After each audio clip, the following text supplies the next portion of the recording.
much. Good evening, everybody. Welcome to this Town of Morristown Special Select Board meeting. It is 5:30, Thursday, May 1st, 2025. Are there any changes or additions? No. Okay. So we really just have one item on the agenda tonight. And what I want to do is just outline the plan for the meeting. I'm going to give a very short preamble. I'm going to read a statement that was read on February 18th, which outlines the concerns from the Select Board and administration. I will then give the members of the Select Board an opportunity to comment. I will then open it up to members of PVCA, and I don't plan to put any time restrictions on this, so you have the floor to say what needs to be said. When that's done, I will open it up to the public. When it does open up to the public, we'll do our usual 2 minutes each opportunity to speak. So that is the plan for tonight. So we're here tonight because the suggestion's been made that we should meet publicly and provide Pleasant View Cemetery Association an opportunity to speak to the board. On February 18th, the Select Board did take some action.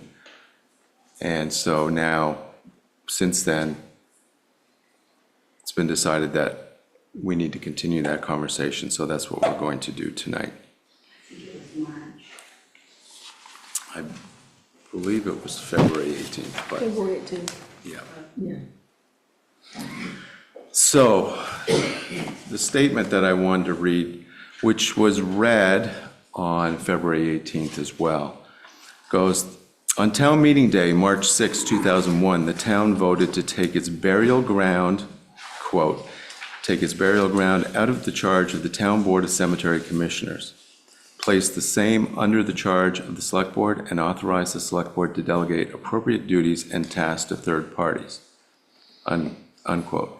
Don Anderson explained that this is being done so that Town and Pleasant View Cemetery Association can reorganize to better serve the Pleasant View Cemetery. On April 16th, 2001, the next month, the Select Board voted to turn the daily operation and funds of the Cemetery Commission over to the Cemetery Association. The motion passed. Today, the Morristown Select Board and administration have serious concerns about the financial management of Pleasant View Cemetery and the stewardship of the endowment/perpetual care investment fund. Outlined below is a summary of those concerns. Number one, the ongoing unrestrained depletion of the endowment/perpetual care fund. In September 2021, the value of the endowment perpetual care fund was $364,401. That was September 2021. As of April 2025, it is $123,622. That's a correction from what was in the packet given to the Select Board, so that's been updated. What's important, I guess, is that it's been depleted by over 2/3. Number two, the excessive withdrawal rate of the fund has had a severe impact on its viability. Number three, the substantial withdrawals over the past 3 years brought the fund below the previous investment policy floor of $250,000. The remedy the PVC board took was to lower that threshold floor to $50,000. In other words, 80% less. This is unacceptable fiduciary responsibility of these funds. Number four, in the PVC's association's current budget proposal for fiscal year 25-26, it shows an additional $25,000 withdrawal from the fund to meet their current projected expenses. This is unsustainable. Number five, the PVC Association has awarded contracts with companies to do tree cutting, stone clearing, Building, repair, and cemetery mapping requiring no bids. For example, number 6, Clegg Memorials was given a $44,290 no bid contract to clean cemetery memorials. Number 7, construction repair no bid contract for $22,130 on the so-called caretaker's house was awarded to the cemetery caretaker's girlfriend's father. This calls into question a violation of their own ethics and conflict of interest policy. Number 8, since 2013, PVC has paid out in mostly no-bid arrangements for tree removal services totaling $152,376. Number 9, Lazarus Cemetery Mapping Company was awarded a $21,259 contract to map PVC burial lots. This was done even though the municipality had several years ago purchased a similar program for PVC and the Town Cemetery Association to use. The Town Cemetery Association is currently utilizing the program with success. PVC decided not to. Number 10, Vermont Monuments of Morrisville has been banned from doing any memorial work in PVC, giving its only in-town competitor, Clegg Memorials, exclusive local ability to serve the area. Mr. John Clegg now sits on the PVC Association board. This, too, is likely a violation of their conflict of interest policy. Number 11, endowment / perpetual care money was used to purchase and install a $10,762 monument to honor Gloria Wing. This was purchased on a no-bid contract from Clegg Memorials. There was no consideration to try and raise private funds to do this project. Number 12, perpetual care money is paid to cemeteries at the time a cemetery plot is purchased.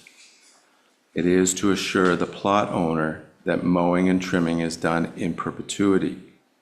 In the 2016-2017 town audit, the town auditor researched what portion of the so-called endowment fund money is attributed to perpetual care money. The research showed that of the $368,492 total value at the time, $200,000 was determined to be perpetual care funds and should be deemed non-spendable. The balance of the funds at that time, $168,492, was considered restricted. This was shared with the PVC board and they agreed to this on October 19th, 2017. The current value of all funds is $136,888, well below the minimum non-spendable amount. 13, December 15th, 2020, PVC received a check for $10,000 to be used exclusively for the replacement and upkeep for the Sheldon, Slayton, and Noyes family stones. The principal and interest of these funds are commingled with current investments, and there has been no attempt to provide individual accounting for this money. 14, the PVC board has continued the practice of hiring employees to maintain the cemetery.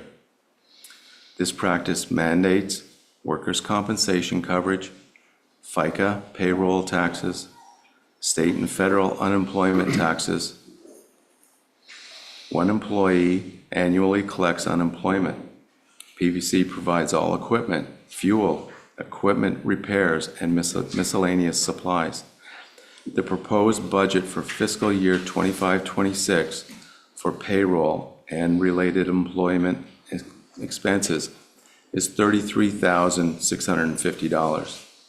In addition, the budget calls for $3,350 in fuel, small equipment, equipment maintenance, and capital equipment, a total of $37,000. A new mower and part-time employee were removed from the original budget proposal. In contrast, the town's 7 cemeteries contract out summer maintenance, which includes spring and fall cleanup. A bid was accepted for $19,000. PVC has indicated that they have no interest in putting the grounds maintenance out for bid. 15, the PVC board has stated that they had approached a former select board about projects they felt needed to be addressed at the cemetery. They state the board at that time told them they had a sizable endowment and they should utilize it. We've not been able to verify that conversation or context. What is evident is the sizable depletion of endowment perpetual care funds with no intent to change practices or a plan to build back the fund. 16, it appears that in March 2025, that PVCA transferred $13,266 from the endowment perpetual care fund into a new account. The town would like to know what the use of this transfer of funds is designated for. More to the point, is the association using these funds for any other purpose than what perpetual care funds are designated for? Conclusion. Based on the above information and previous discussions with the PVC board, it should be concluded that the town of Morristown should take back the management of Pleasant View Cemetery and the fiduciary responsibility of the endowment perpetual care funds. And this is the action that the select board began on February 18th. And we are continuing that conversation tonight. As I said earlier, thank you PVCA for coming and being represented here. I will give those members of PVCA a chance to speak in just a second, but I do want to give the board a chance to say what's on their minds first. One additional item that I'm not sure the whole board or the public is aware of. When perpetual care funds are invested by associations, there's a state statute. It's chapter 18, it's 18 VSA 5309, it's chapter 18, state bylaws. It speaks specifically to the investment of funds. And portfolios, it says up to 35% of the association's assets may be invested in common or preferred stocks of corporations organized and existing under the laws of any state of the United States of America, or may be invested in the manner required for the investment of trust funds unless otherwise authorized by the donor. Looking at the most recent statement from Edward Jones, which was dated March 28th, they had a blended portfolio where 75% of their assets were invested in stocks and 25% was in bonds. In all due process, I took the time to look up the two mutual funds, stock funds that they had. One's the John Hancock Balance Fund. These are all March 2025 statements. And the other is a federal trust for U.S. Treasury obligations, which is a stock fund, and that's in a mutual fund money market. But most of it, $86,713 of it is in this John Hancock Balance Fund. And oftentimes mutual funds will be invested in different vehicles. Some will be in bonds and some will be in stocks. So I wanted to be fair about this as we walk down the path of discussing it. Of that John Hancock mutual fund, 39.33% of it is invested in bonds. So if you back out those numbers from all I can see as of the end of March, PVCA has 47% of their portfolio in stocks, which is in direct violation of state law. Anybody else? Sure. I feel the need to comment, in part because of, most of you know, in a former life, I was a business manager for the town school district for more than 20 years. Next time. And thus I feel the need to comment. The 416 concerns that Don just listed are of grave concern to me as well. That is just not the way you can handle other people's money. This is either the families who paid for services from the Pleasant View Cemeteries Association for perpetual care of their loved one's gravesite, and also taxpayers' money that is being managed this way, and it is unacceptable. It's not one or two areas, it is across the board. No bid contracts, conflicts of interest, decaying reserve funds, solving audit exceptions by not addressing the concern, which is stop drawing down the investment funds, the reserve funds, but simply doing a bookkeeping note of lowering their own level. That was not prescribed to them by anyone. They set the $250,000 limit in their own bylaws. And the answer to a problem is to just basically use an eraser and change the number to solve the problem.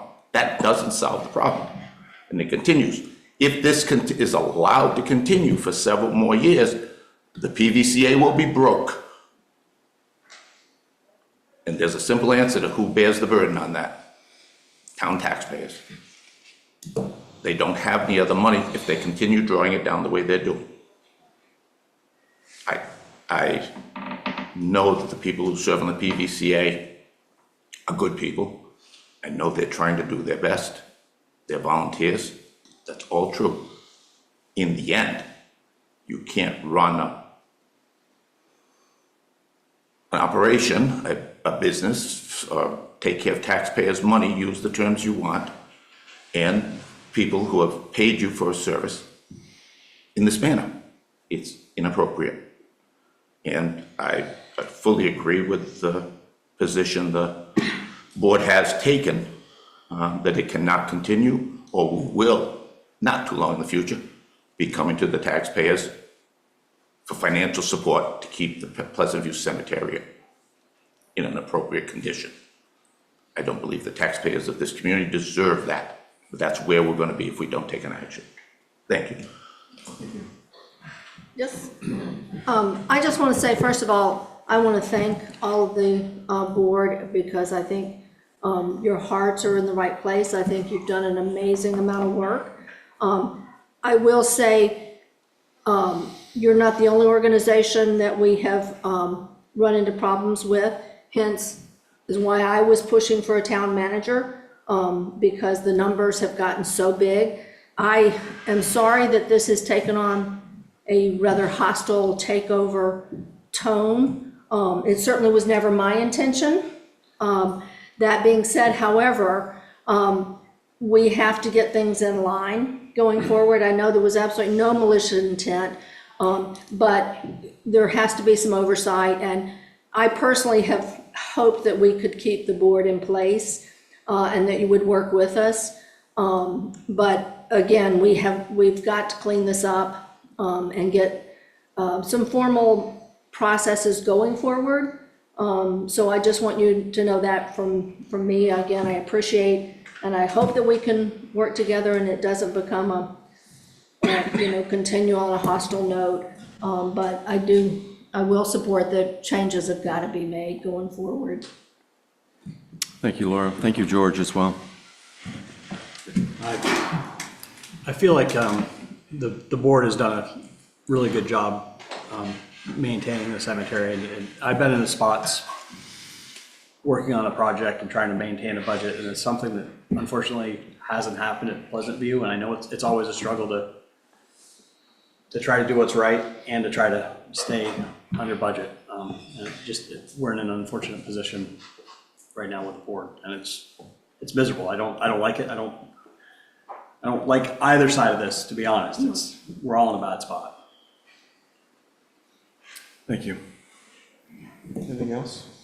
The only thing I'll say, some of the conversations we've had with Joy and the PVCA board is that the goal was to maintain Pleasant View Cemetery in a pristine manner.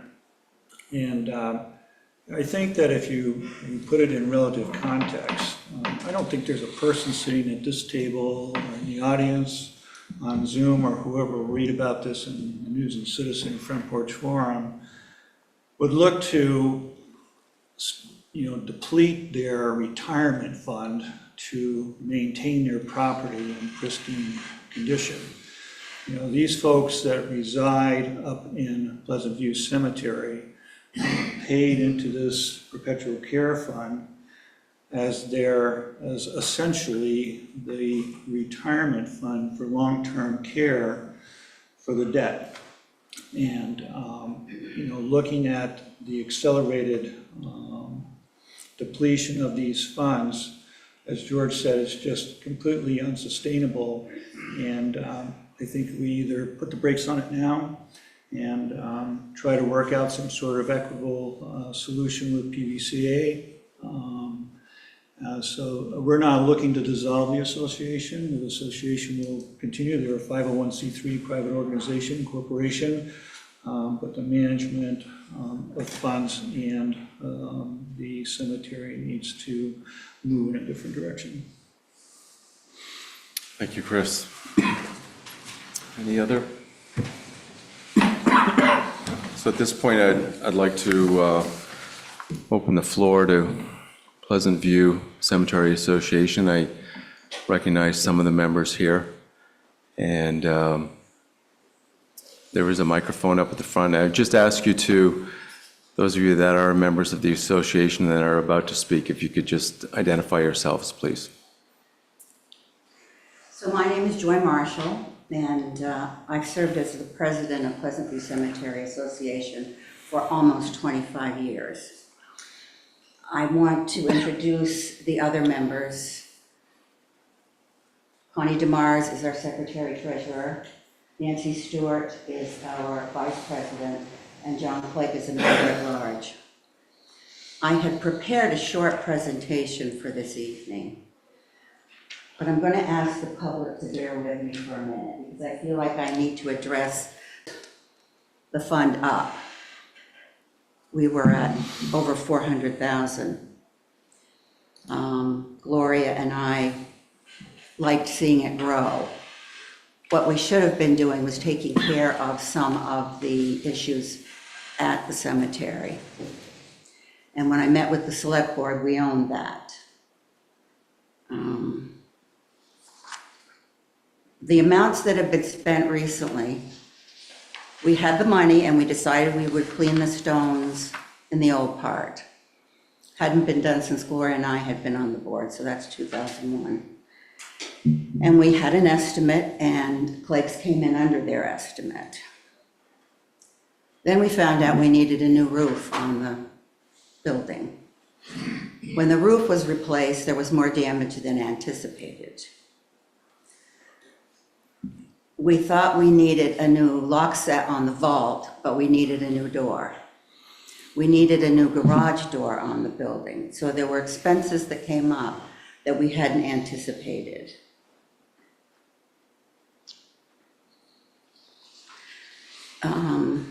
George, I think it was you who said the investment policy floor was set by us. That's not accurate. It was the auditors who set that.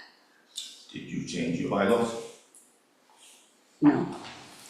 We haven't changed our bylaws. I got a copy of your Pleasant View Cemetery Association investment Did we? finance policy, and it said not to That go. says we do? Not to go below I'm going to let 250. Joy continue. Yeah, just for, Yeah. I shouldn't have responded as well. The select board has indicated, certain members of the select board have indicated that they want the cemetery to be self-sustainable. It's not, it never has been. I can't speak before 2001, but we've always had an appropriation from the town. And it's grown over the years as expenses grew. When we have awarded contracts for tree cutting, We've used professional arborists. We've checked references. No, we didn't always put it out to bid. And when we had someone who did work that we were happy with, we continued to work with them. If their price had come in outrageously, we would have had conversation with them, or we would have gone somewhere else. We paid $18 a monument to have the stones in the old park cleaned. That's a great deal. I want to talk about Lazarus mapping. Chris initially and Dawn today have said the town purchased a program a few years ago, which is accurate. Until the last about 2 years, it wasn't even utilized. No one knew how to run it. Elizabeth in the town offices has taken that over. And I've met with Sarah a number of times about that, because there are no maps with that program. It'll give you a list of who's there and where they are, but there isn't a single map to be had. So Pleasant View Cemetery Association had talked with Morristown Cemetery Association about this program that we found that did have maps and that could take pictures of the stones, and we'd really be able to know who was where. And if Richard Uncle wanted to know who was there, he could go to the website and find it. The plan between Morristown Cemetery Association and Pleasant View Cemetery Association was to approach the town. We each had some money to put in, and we were going to ask the town to put some in. So we would replace the program you're using now. In the meantime, Morristown Cemetery Association had conversation with Chris about it. And I'm not sure what the conversation was. I can tell you that we were not included in that. And Chris has made it sound as though we just went ahead and did it.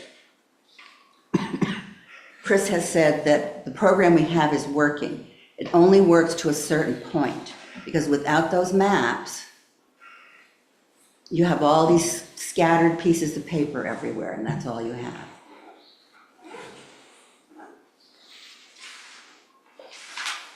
I would have enjoyed having a conversation with you, Chris, about that. We have put a no trespass order on Vermont memorials. Monuments. I'm sorry? Monuments. Vermont monuments. Yeah. And I want to give you some background with that. We worked with them for a little over a year. Jeff, and tell me how to say your last name. You don't have to, that's okay. Had been working with Mark Faith, and when Mark Faith was not well, we didn't know it for a while. I think we probably should have paid more attention, but anyway, things seemed to be running amok. When I took over as temporary sexton in Mark's place, I found that Jeff wasn't following the rules and regulations, and we had a number of conversations about that, mostly at the cemetery. We didn't get anywhere. Vermont Monuments continued to do basically whatever they chose.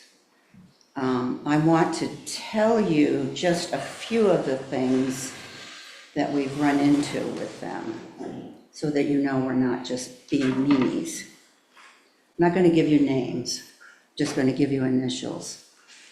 On one plot, there's a stone that covers the entire plot, so there's no room for any markers. Our rules and regulations have guidelines for how far out you can go with your monument. There's a stone that was put in the last couple of years, before they were banned in 2023, that's already leaning. That sort of indicates that the foundation may not be accurate. They billed us for work that Clegg's had actually done. And we had a conversation with them about it. It was corner posts. And they said, well, they'd already made them and they thought they should be paid for them. There's an old foundation that's still on a lot. And they broke off about 12 inches of the cement and put topsoil and sod over it. So when they or someone else goes forward to remedy that, there's going to be a problem.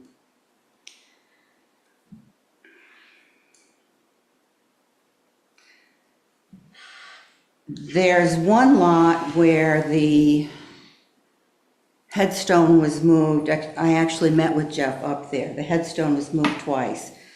The first time we met, I told him the stone was too big for the space. And we talked with the family. They had a bench. We suggested they could move the bench or they could put a flush stone. Jeff put the stone on the other side of the bench. The foundation, the original foundation is still there. The foundation under the stone that was moved is 4.5 inches. They're supposed to be 4 feet. These are the sorts of things we ran into with them.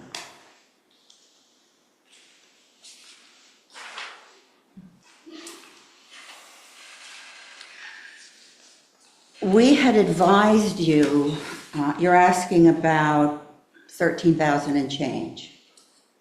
That's the Sheldon money. We had advised you that we had moved that into a separate account. Do you remember that? Keep talking. What did you call, I'm sorry, what did you call the account? Sheldon. Sheldon, thank you. That's how it's a number of families, but that's how we identify it. Okay, thank you. We've had employees since we took over. And when you run the numbers for this year, you say 19,000 for a contractor on the other cemeteries. I don't know anything about the other cemeteries. And I don't think, there are 7 of them, and I don't know how many acres they total, but they're small. We have 20 acres at Pleasant View, and I don't think we can compare the 2 cemeteries. They're separate and apart. Having an employee this year, full-time and part-time, bear with me while I find that number. We got 3 bids from contractors for mowing and trimming. They averaged $38,000 a year, and that was weekly, because I think the other cemeteries are bi-weekly. If you take the wages, the FICA, the workman's comp, the unemployment, even the gas, it's $3,000 cheaper to have an employee than to go out to bid.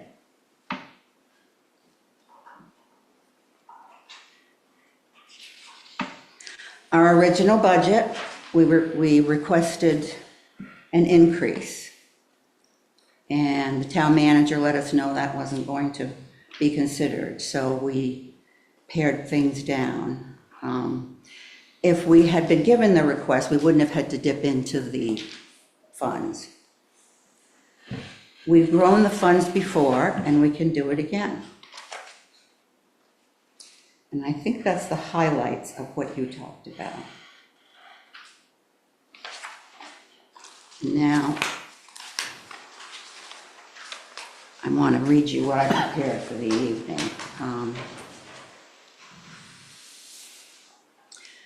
So Gloria Wing and I basically took over in 2001, and she was a secretary treasurer until her demise last fall.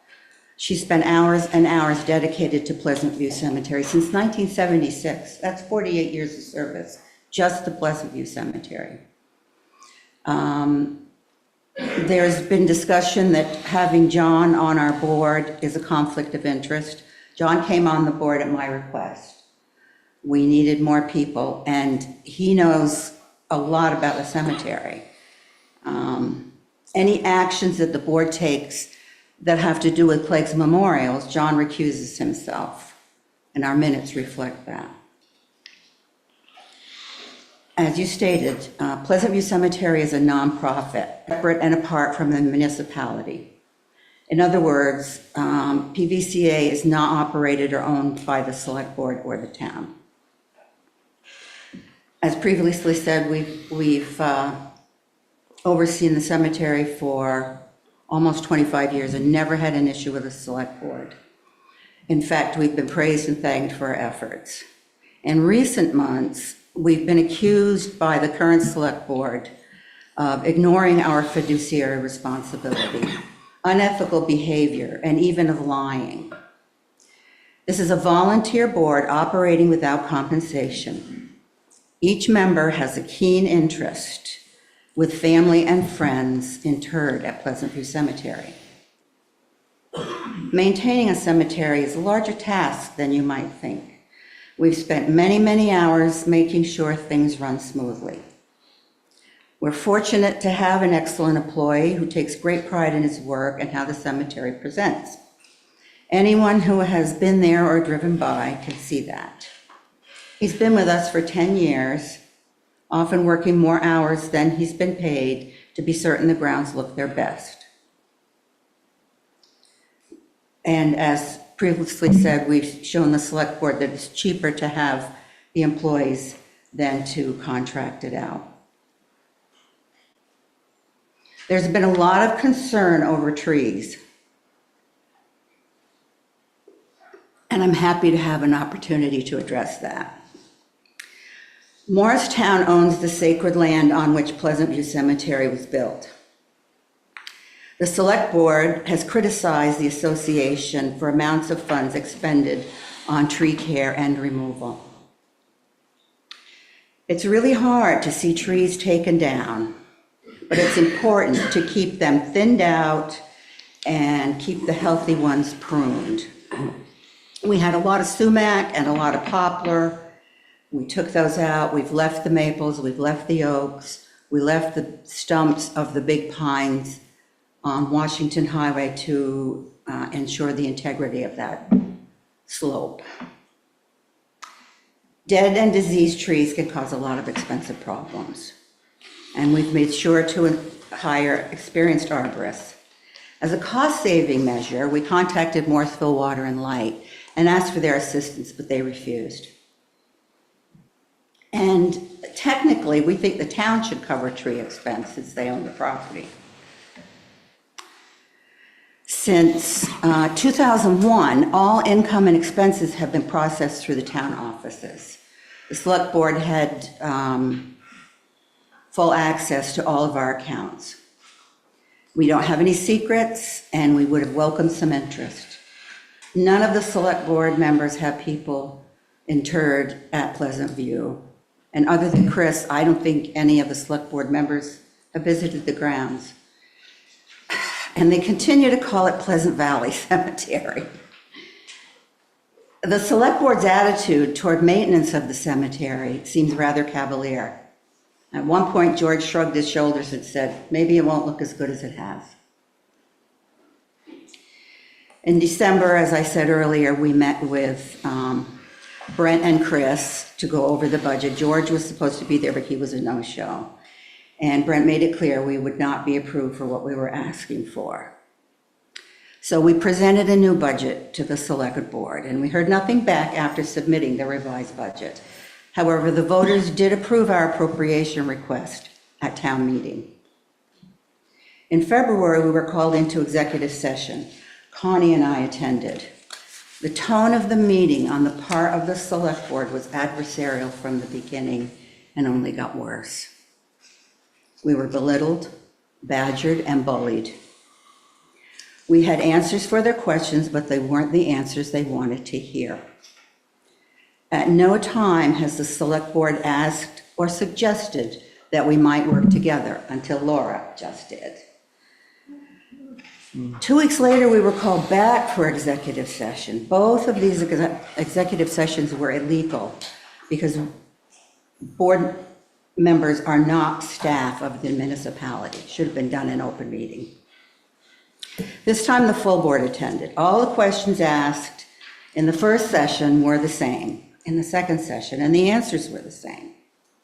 And when it became apparent for a second time that the select board wasn't interested in what we had to say, that it didn't appear you were listening, we proposed that 2 of our members meet with 2 of your members.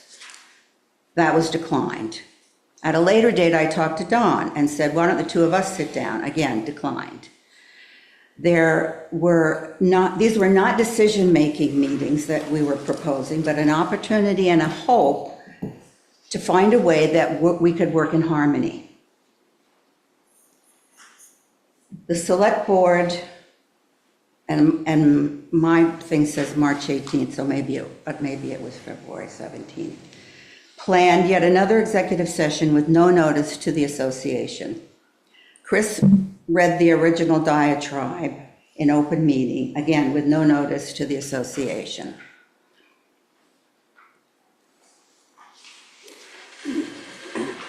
Illegal motions were made and passed. Only Chris, George, and Richard were present. Those motions were illegal because we had no notice.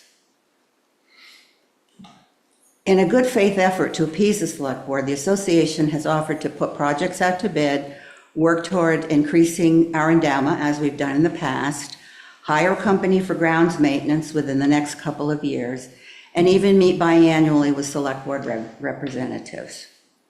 We felt these considerations addressed the concerns the select board had expressed. They were only interested in our intellectual knowledge to help them run the cemetery, as they have no experience. The select board has espoused that they want a transparent and fair process and to ensure that all parties have the opportunity to be heard and that all actions are taken in accordance with proper legal and procedural requirements. That has not been the case for the association. Last fall, Chris told Dennis Smith, who's the president of the Morristown Cemetery Association, that he had a plan but couldn't share it yet. Perhaps we're seeing the means to enact this plan as the select board has worked to eliminate the association. A couple of weeks ago, Chris, Brent, and Dennis met with the sexton to renew his contract. The association was not notified, nor were they included in the meeting. Recently, Dennis has shared publicly that big things are going to be happening at Pleasant View Cemetery. None of this has been shared with the association. In addition, there's been scuttlebutt that Clegg's memorials will be squeezed out of cemeteries in Morrisville. Any such action against Clegg memorials would be nothing but retaliation on the part of the select board. Clegg's memorials has served this area for 3 generations. They've come on short notice. They've worked in the blazing sun and pounding rain, even made arrangements for interments in frozen ground when asked. I wonder, Chris, do you have a plan with another company you have a deal with? We've tried repeatedly to work with Chris and other members of the select board. They seem to have their own agenda and have not been interested in anything we had to say. At the meeting we weren't noticed about, George said the rates hadn't been raised in 3 years. At the first executive session, we advised the select board that at our annual meeting in October, we had increased lot rate, corner posts, and interment fees. And at the first executive session, not kickback, feedback, negative feedback on the interment fees. That information was again shared at the second session. It's also available in the minutes. There was no select board member at our annual meeting or any meeting since Brian Kellogg used to attend. The latest trick by the select board was to call Edward Jones, where our funds are invested, and demand that they be transferred to the town. This has resulted in a freeze on our account, and we haven't been able to pay any bills. And then we had to expend unnecessary funds hiring an attorney. PDCA funds are made up of sale of lots, fees, dividends on investments. If finances is the concern, as you say, this current movement for the town to take it over and pay some staff to oversee operation makes no sense. You've had an experienced volunteer board for almost 25 years.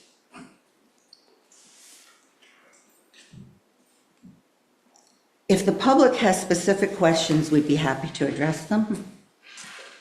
Whatever issues the Select Board and Pleasant View Cemetery Association might have had could have been resolved in a single meeting, we think. If you had come to us or asked us to come to you and said, these are our concerns, what can we do about it? What are your plans? These are our suggestions.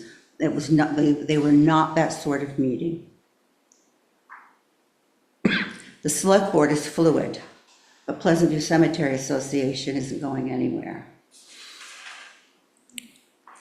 This might be a good time for Chris to share his plan. So Joy, Sorry, thank you. Can I respond? She asked me a question. Are you done? Thank you all for commenting. Yes, Are you done? I am. Okay. I did say that I would give, is anybody else at Pleasant View planning on speaking? Any other association members? Go ahead. I sat here and listened to a bunch of conspiracy theory about collaborating with Dennis, being clandestine with Sexton to renew his contract. I wasn't involved in that discussion, nor was I present. A lot of hyperbole here, but there's no smoke and no fire here. I did not come up with any plans. We, as a board and administration, have talked about how we would move forward, taking care of the cemetery. I think that Brent has some information, Don has some information. I think some of the numbers that were read tonight in terms of the history as well as where they are now in terms of their budget needs to be clarified. I think Don has the most accurate budget numbers here, but 23, 24, 24, 25, the payroll and equipment far exceed what any bid price would be. So I guess I will relinquish the floor here and let some of those answers come out. May I address? Just hold on one sec.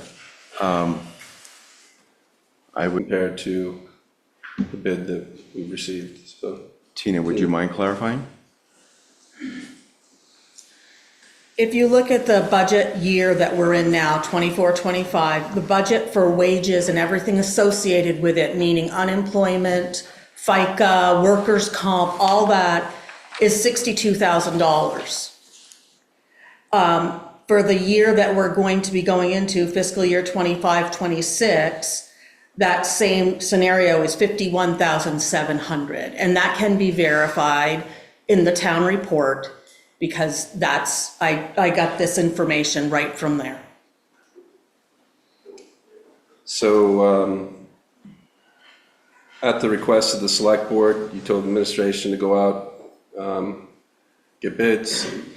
We put out an RFP, and we have a contract for year one, $36,500, year two, $37,000, year three, $37,500. So a 3-year contract for mowing and upkeep for the next 3 years.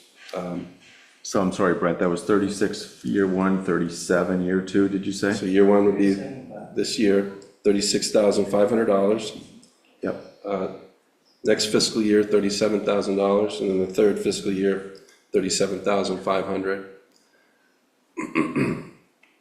That is in opposition to the 51.7 that Tina just, So actual for 23-24 was $43,383.51, and that's gross wages, payroll taxes, unemployment tax, and workers' comp. Budget for fiscal year 24-25, which is what we're currently in. That budget is $62,000 in wages. The budget that was approved for 25-26 is $51,700. So more, in other words, And I guess quite a bit more. the other piece of this too is that a contracting company provides their own equipment, and as well as, supplies that they need. The contract would include spring and fall cleanup. And I don't know if the numbers that I'm looking at here, in actual 23-24, there was $9,700 in addition to wages for fuel, small equipment, equipment maintenance, and capital equipment. Current budget, I think there was close to $10,500. You might have more accurate numbers than I do. But so it's the total package, it's not just the wages. It's including the other expenses that drills down to the bottom line. I'm assuming contractors have their own insurance, so if we're hiring someone, we're covering the insurance liability I'm speaking about, not health insurance. Liability is correct. Yeah, so I don't see that as a line item, but it's certainly something that costs that we're assuming if it's a staff member. No liability? No insurance, no health insurance, you just said health insurance. No, I'm talking about She meant liability. liability, yeah. Any contractor that we hire to do a job has got their liability insurance and workers' comp insurance, and that is part of their overhead, not ours. Right, that's the liability. So before I open this up to the public to comment, Joy, you said you had something, you're gonna have to come up to the microphone, I'm sorry. And people in the audience, I'll just remind you, the microphone is as much for the recording as it is for the people on Zoom, so they can partake in this conversation.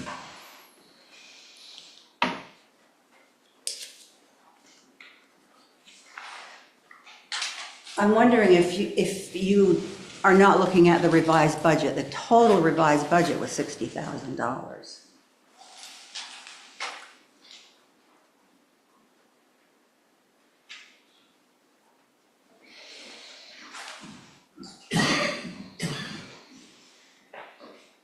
So what you're saying, the total, that isn't the one I have, but you're saying it's 33,000 instead of 51,700. I'm saying it's 35,150. 35,150 instead of 51,700. So even if your figures are correct, that's not the budget that I have, and I can look into that, but I looked at the one. Our total budget is 60,000, so we couldn't have 51 in costs for employees. Well, I can go upstairs and get the one that I have if you want. Might be a good idea. One of the things that was just said was, so we have $135,167 invested right now, and the town is holding about $8,000 of our money. That brings it up to $143,000. So we're $56,000 short of the $200,000 that the auditors want. And I think she'll find that Yeah. she didn't have this on. Thank you, Joy.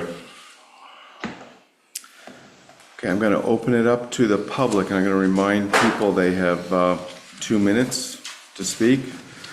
I will give members of the public a second opportunity to speak, which is our usual rules and procedure. So if anybody would like to come up to the microphone, those of you on Zoom, if you could let us know just by putting your chat hand up, I will recognize you once I've recognized everyone in the audience here in the room. Dawn, can I say Laura? something? Yeah. I'm sorry, I just wanted to, just to make a couple of clarifications. From our very first meeting, Joy, I I was very clear about that I wanted to work with you guys, if you remember way back. You were the only one who thanked us. You were the only one who didn't. So that's Attack us. that's been my approach from the very first meeting. I just want to clear up, you had contacted me first to meet and then to meet with Richard.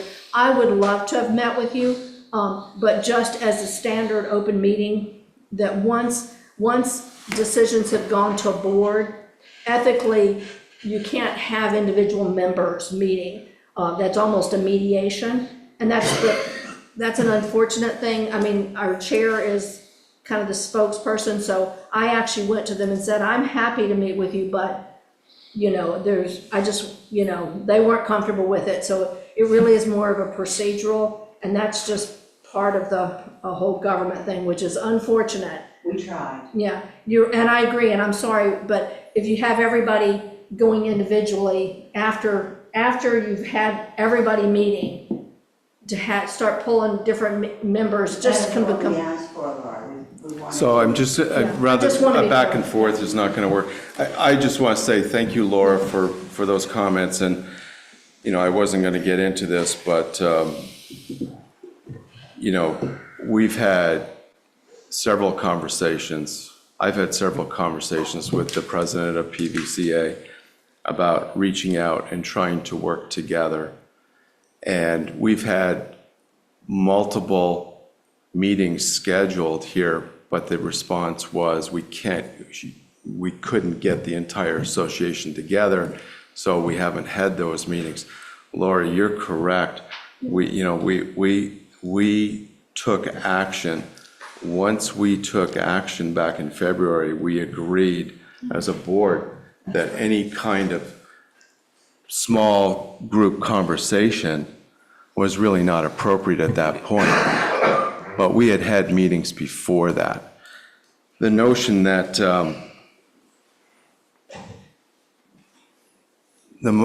that we haven't tried to work together is not correct. The last telephone call that I had with the president of Pleasant View Cemetery Association was just the opposite. I so sincerely and so adamantly said on that telephone conversation that I wanted to work together, that I wanted to find a solution. I don't think there's a member up here that wants to be in the situation that we're in. I would like to stand on top of that heap and say, certainly, I don't want to be in this situation.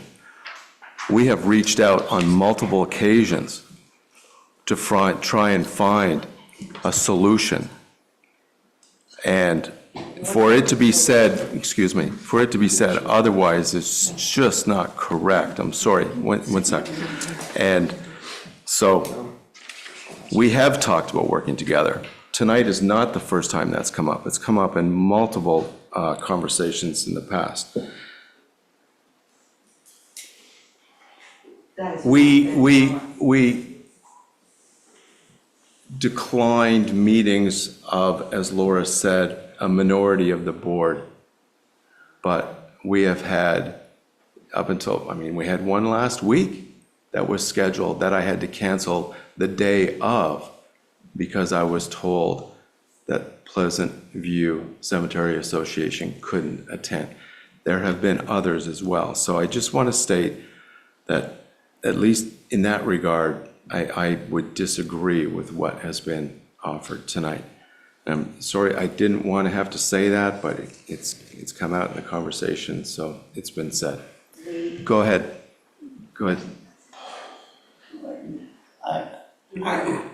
I'm having a problem with it, with why this is not solved before this. And there's a personality problem, it seems like. You're hearing one thing on this side and one thing from the board. Now, I'm sure everybody's sincere and nobody's, trying to pull stuff on it. But something's wrong here. For the select board to be taking over this is crazy. You guys can't even get a budget together that's not an increase. I mean, come on, you aren't the best people to be running something like a cemetery. And why this committee couldn't get with you and solve this problem is beyond me as a taxpayer. Something's wrong. There's a conflict here. It's personalities. And we can't keep having this. And I hope this isn't the end of it, that the town is going to take over that cemetery. When you have these people since 2001 doing it. I'm very disappointed on everybody here that we have to go through this. Anybody else? Yeah, come on up. Let's remind you, identify yourself. Maria Ward, hello. I am not for government overreach at all. This is the exception. I personally do think that this would be a good idea. And I'm not a financial person. The finances aren't my reason. I have 4 generations of my family in that cemetery, and I spend a fair amount of time there trying to take care of several plots. The reason that I think it's a good idea for the town to take over is accountability and oversight. In 2022, I had a real big problem with something that had gone on with the cemetery. I had gone into the cemetery just to sit on my mother's bench and visit. And I looked around and I could not believe what I saw. 90% of the trees within the cemetery were cut. And I'm not talking the perimeter trees, I'm talking cedars, lilacs, and hydrangeas that made that cemetery so beautiful for so many years. And I went and I sat on that bench and I could not believe what I saw. And there was another family there and they approached me and the woman was in tears. She was crying because she could not believe what she saw either. They left and I sat there for a bit and I heard the lawnmower start up. So I approached Mike. I approached the groundskeeper, I should say. And I'll just say that I was pretty darn furious. And I asked whose idea it was to cut those trees. And he very defensively said, I have no idea what it's like to maintain that cemetery, and that he's sick and darn tired of mowing around those trees and picking up those branches. And he threw his hands up and he said, I just can't do this anymore. So I said, who do I contact? And he said, the Pleasant View Board. If they hired an arborist, he got his credentials from a Matchbox because they all had to be recut again. They were cut at 3 and 4 foot height and they looked like they were cut by Edward Scissorhands. They had to be recut. Thank you. The monuments were not trimmed last year. So Eric Dodge couldn't help me because it's an independent board. That's the point I'm trying to get across. The town could not help me. I think it's a good idea. Thank you, Maria.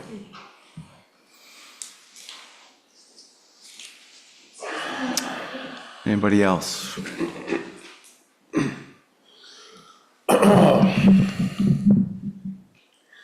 So I'm Jeff. I run one of the monument companies here in town, and I am criminally banned from the premises.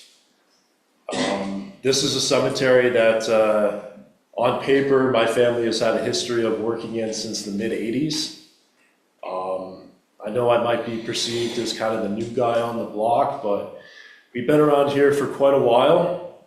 I think up until 2022, my very first encounter with Joy Marshall, we have been doing approximately 70 to 80% of all work in that cemetery. That's installs, lettering, and cleaning.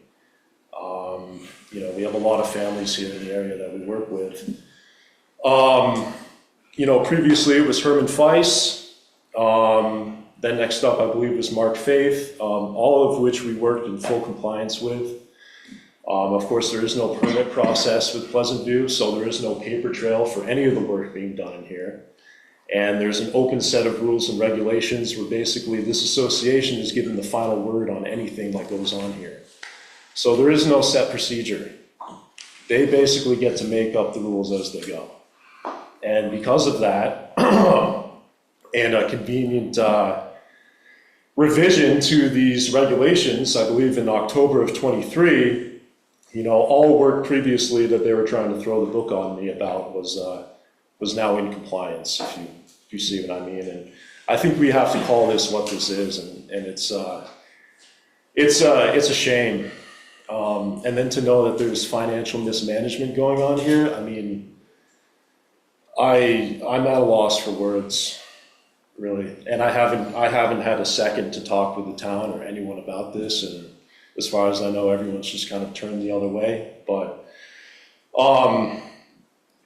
you know, I think it goes without saying that adding somebody involved in the monument industry in this area directly to the board on top of everything else that's been going on, namely banning the other company entirely from the premises, not even a warning.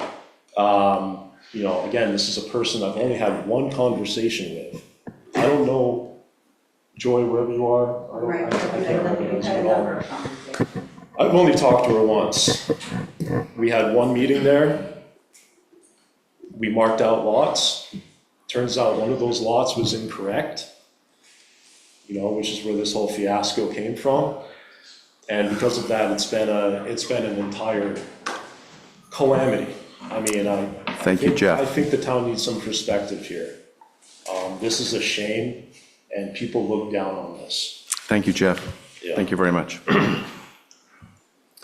Anybody else in the audience? I just want to say that, Joy, you are correct. I was looking at your first budget instead of your second one, so I just want everybody to know that. So wages is $33,650 in the year we're in, and then it goes up to $62,000 next year. Thank you, Tina. Our total. Anybody else in the audience that would like, go ahead. Sorry, it was 62 this year. Sorry. It was 62 and it's going up to. It's 62 this year and it's going to $33,650 next year. Okay. I want to remind the audience, I am giving you 2 minutes. George is helping me time here, and I'll let you finish your thought when you get to 2 minutes. Go ahead. When does the time start? As soon as you start, as soon as you tell us who you are. I'm Laura Nephew, and I've been writing on Front Porch Forum, so most of what I wanted to say has been said. However, I would like to bring up that the Pleasant View Cemetery is 10 times the size of all the other ones put together. 10 times.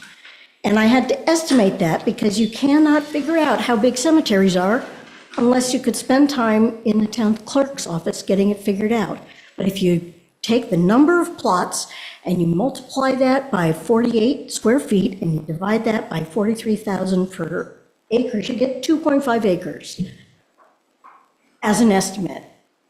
So, but taking care of those 7 cemeteries together is still 1/10 of what is needed to take care of the big cemetery. So I saw the estimates for the mowing, and the person who does the 7 cemeteries did offer a reasonable bid, but I don't think that the Cemetery Association took into account the difference between just paying one person versus paying for all of the equipment as well. And I don't know if they figured that in when they compared one person doing the work versus a corporation doing the work. I think that some consideration must be made for the fact that Gloria Wing and Mark Faith became ill at the same time. And with 2 people down, you had 2 people doing work of 4. I can't speak entirely to the financial matters because I also would not know what to do with the money if you gave it to me. But the plot cost is $500 at the Morrisville Cemetery Association as well as at Pleasant View. And the conflicts of interest don't come up because the conflict of interest has to happen when the person is there. Laura, I'm going to ask you to finish up.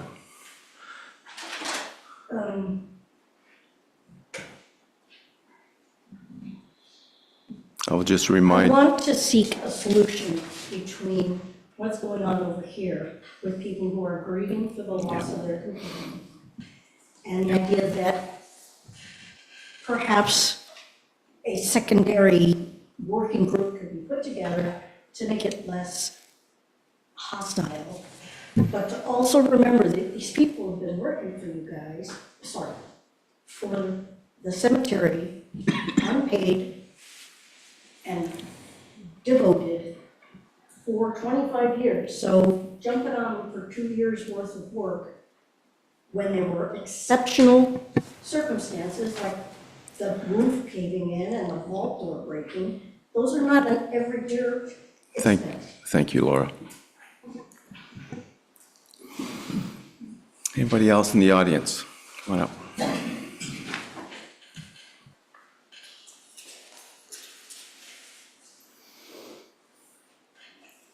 Hello, my name is Robin Pugh, and I'm a taxpayer here in town. And I spend a fair amount of time at the cemetery, not because I have anybody there, but because it's really peaceful. I walk up there because I live on Maple Street, and I've always found that the cemetery is well taken care of. She asked and stated what I was gonna ask about, like, what's the difference between the Morrisville Association, how much square footage did you think of houses in comparison to Pleasant View, so that you're comparing apples to apples instead of apples to oranges? As a taxpayer, I hate seeing what's going on Frankfurt Forum and here. And yeah, it does kind of feel like a hostile takeover. And I would love to see mediation done so that emotions are taken out of it, and so that it can come down to being fixed without a lot of hurt feelings and a lot of disrespect, because it's a beautiful cemetery, whether you have family there or not. And it's utilized, I know, I look at Second Chance, I know how many people walk in that cemetery, because it's a wonderful place to visit. And the person who's been taking care of it, however long, has done a really wonderful job. And so, I think apples to apples comparison, how much square footage you've got, and also mediation to take all this emotion out of it, because Ron, you sound really hostile, she's really hostile, and nobody wants when it's hostile. Thank you, Robin. Anybody else?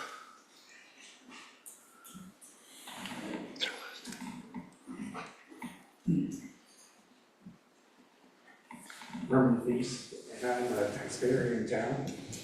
And I have some knowledge of cemetery operations, having owned a funeral home. And I was just concerned, who is going to be the responsible parties? Who is going to oversee interments and burials of humans and cremated remains in the future if there is no association?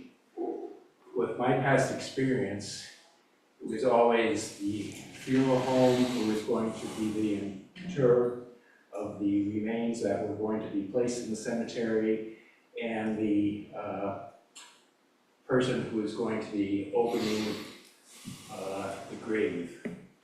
In a new scenario, who is going to be the person who is overseeing that? Because that is one of the problems when you start looking at who is being buried in what spot, and that causes a lot of problems in the future. So if the select board can address who is going to be in charge of that, that would set my mind at a lot of ease. And Chris, because you are a funeral director, you know exactly what I'm talking about. I do, and I have an answer for you. Okay, thank you. Thank you, Herman. So in most cemeteries, in my 41 years of experience, and I'll also share with you that for 30 of those years, I operated V.L. Perkins Cemetery Memorial, so I'm very familiar with the monument business. I have to apologize to Jeff because since the mid-90s, have been referring to you as Vermont Cemetery Memorials, and I've referred business to both Clegg's and to you because this is too far north for my business to come up. So, and I didn't want to poach anybody else's area, so I just, as a sidebar. But in cemeteries that funeral homes contact, there's a sexton in charge. And that person is the one that traditionally meets with families, sells lots, marks out graves, and makes sure that work orders are signed and processed, as well as interment orders. And Mike Buchanan is the sexton here in Morristown, and he has been and would continue to facilitate that stuff. Thank you. Anybody else in the audience who hasn't spoken yet for a first time? I do see a hand up on Zoom. Dennis, laptop, I'm going to get to you in just a second. I got somebody else right behind you.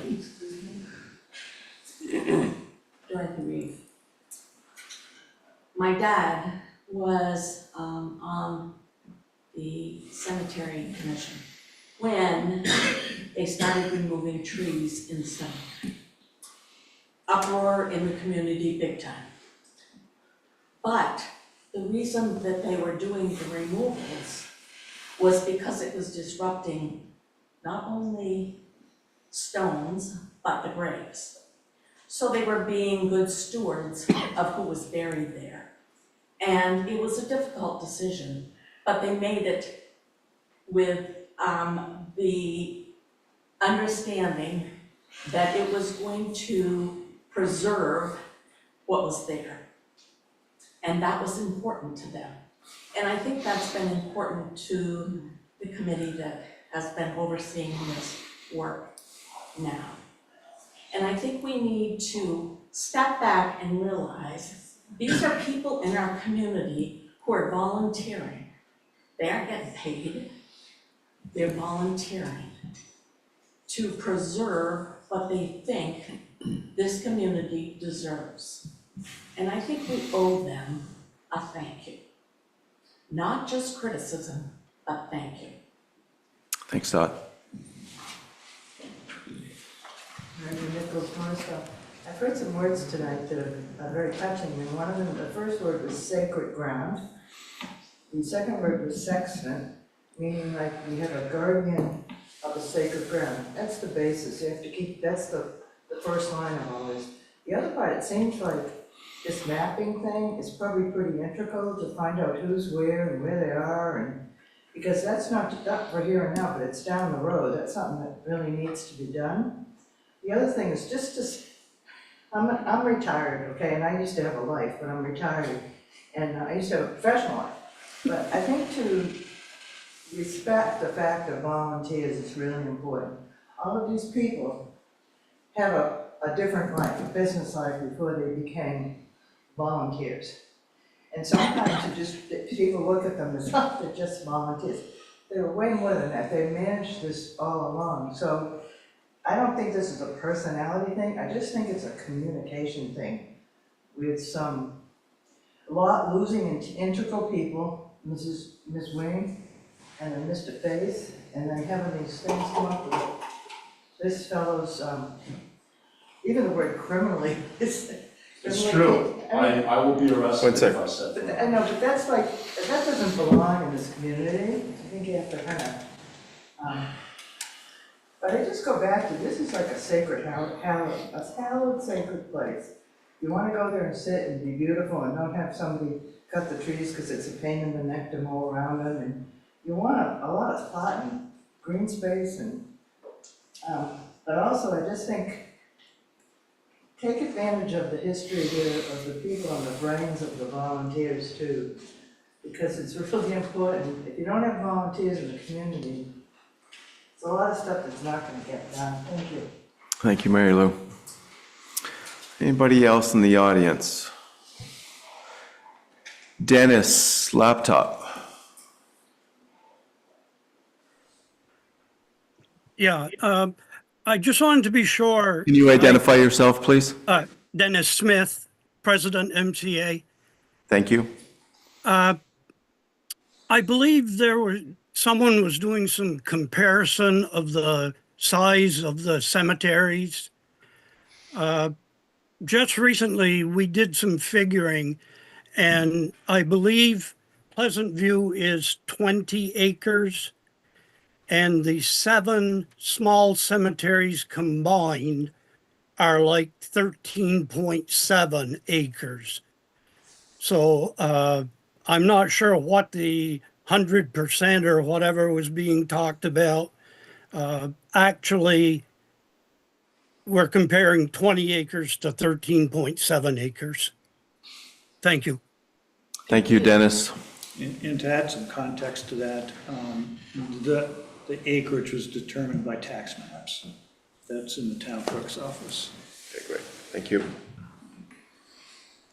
Okay, I am going to Can I ask one question? give one last call to the audience, but go ahead, Laura. I'm just curious, the trees, there was conversation about, the trees having to be taken down. What was the issue with the lilacs and other bushes? Were they taken down, and if so, why? Thank you, just to clarify for me.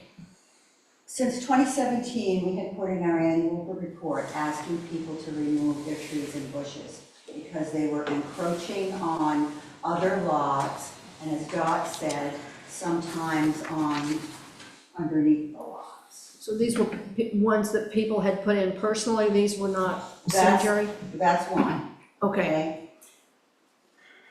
I don't remember what year it was, but we took down a lot of tall pines. Zeb Lipsky did that because there was a storm, pines came down, it had been our biggest fear. We cleared that up, and then we had him take the tall pines. So that, looking to the future, we didn't have to do that again.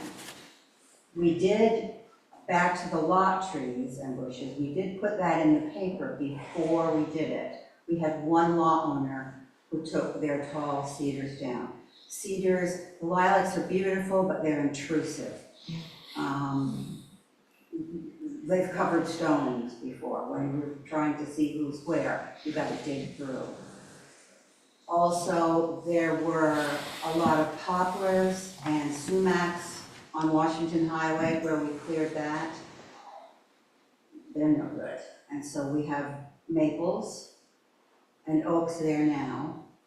And we've been keeping that because the regrowth comes back. So we've been keeping that cleared.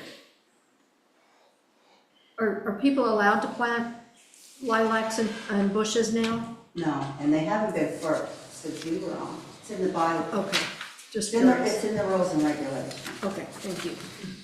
Thank you, Joy. Okay, I'm going to ask you go right ahead. Last question, do me a favor. Please, keep whatever you decide, keep in mind these folks been doing this since 2001. Gloria Wing would be turning the grave that deal. You know that she was the treasurer of that commission. If she was the treasurer, there was nothing, nobody going wrong. Maybe bad decisions, but nothing. That the approach being, please keep that in mind when you decide what you want to do. Thanks, Tom. I agree, very much so.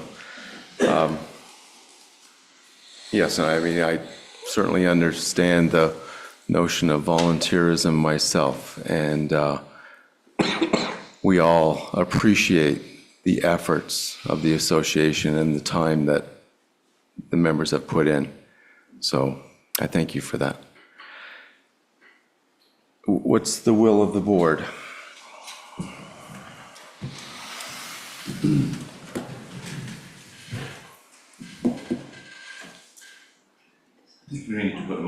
floor and have a discussion. Okay. Do you have a motion? I do, with all due respect to Doc and other people who've talked about it, and to the Pleasant View Cemetery Association Board, I find that the 14, 16 findings that Don went through override any concern I have. They are the driving force for this motion. So I move to ratify the Select Board's decision on February 18th, 2025, to terminate Pleasant View Cemetery Association's fiscal and operational management of Pleasant View Cemetery and any related action taken by the town subsequent to such decision. Okay, I have a motion. Do I have a second? I'll second that. So I have a motion. Ally, are you taking minutes? I am. You are. So I have a motion by George and a second by Chris. Discussion. I will say that I was not at the February 18th. I was actually teaching ballet, an old profession, to make $1, I'll admit, to pay my taxes. I'm sorry I missed it. I was under the impression that we were in discussion. So I'm a little taken back that this is moving forward so fast. I personally would prefer to see a formal mediation happen, where we sit and, because I think some movement has been done. The problem with that is it has to be done in a very timely manner. If we were to do a mediation, to come to some terms, because I personally, I don't want to see us take over. I certainly am opposed to any select board members taking on jobs that are potentially conflicts of interest, or, I mean, we're paying a lot of money for our staff, and if we don't have staff to do it, then, so I'm not in favor if somebody on the board has background. I mean, it's like me, I'm a professional event developer, but I'm not gonna go run the 4th of July. We should have an independent person. We're here for a different reason. So that's my feeling, is I would like to see a formal mediation happen, that's a civilized discussion on how to move this forward without a takeover. That's my wish, and that's why I wish we could have talked, but it needs to be a formal, We would be in favor. yeah, formal mediation. Thank you, Laura. Any other discussion? Okay. Well, we have a motion before us. So I'm going to ask all those in favor of the motion as presented, please say aye. Aye. Nay? Nay. That would be 4-1. Do I have any other motions? I do. I move to direct the town manager to put the Pleasant View Cemetery Association on further notice that it should not act as the town's agent with respect to Pleasant View Cemetery, nor expend or commit any funds in relation to the fiscal or and operational management of such cemeteries, and that the select board will not approve warrants relating to such prohibited actions. I have a motion. Do I have a second? I'll second that. So I have a motion by George and a second by Chris. Discussion.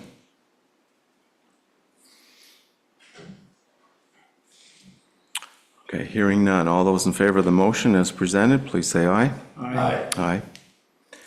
Opposed? Nay. That would be 4-1. Any further motions? One last one. I move to direct the town manager to demand an accounting from Pleasant View Cemetery Association with respect to the funds provided to it by the town for purposes of the PVCA's fiscal and operational management of the Pleasant View Cemetery, and to return any such funds and any other town assets in possession of PVCA. I have a motion. Do I have a second?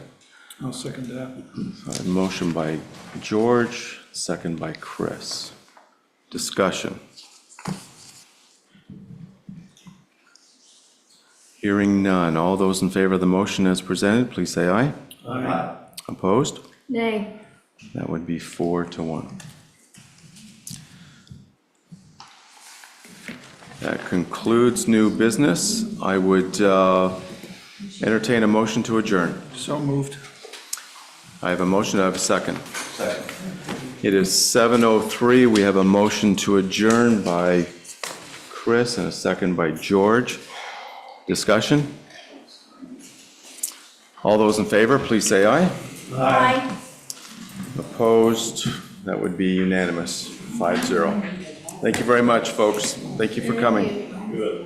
Thank you, those of you on Zoom.